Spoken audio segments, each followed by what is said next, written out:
Hey, it's Joel with another bite-sized piece of hope from Glenwood and Rockingham. 3 or so minutes to get your day started in hope. And I asked you a question. What is something that you've learned through a very sad time? Perhaps that's going to help you through this today. What's going on in the world with the crisis.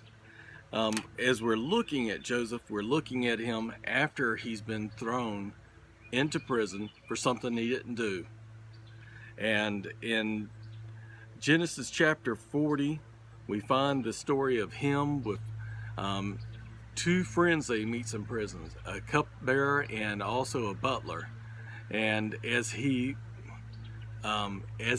works through with them, he finds that one of them or both of them have dreams. So what are they trying to learn during this time? They're very sorrowful, and it says over here in the scripture, when Joseph came to them in the morning, he saw that they were troubled, and so he asked Pharaoh's officers with them in custody in his master's house, "Why are your faces so downcast?" And they said to him, "We have had dreams, and there's no one to interpret them." And Joseph said this, "Do not interpretations belong to God?" Sometimes you and I get too busy trying to interpret everything that's going on around us.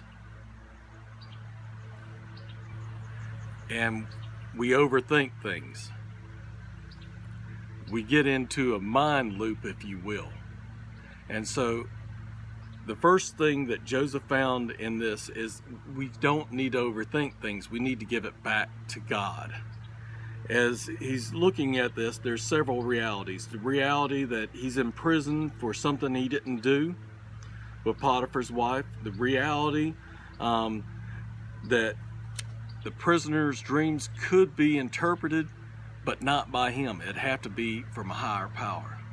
So what's your reality today in the sad situation, and how can God step into this and you work through it? So as we look at this, it says that Joseph interprets both the dreams. One of them's favorable, and one you really don't want that dream interpretation. But he says to them, "Remember me when it is favorable to you, favorable with you." And he does that simply because things are not going to be bad always. And he was working toward his own dream and call. Work toward your dream and call. Learn from the past, learn from the painful, and work toward the dream.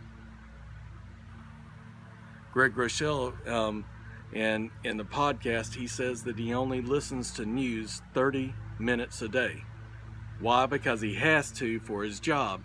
But he said anything over 30, it threatens his positivity.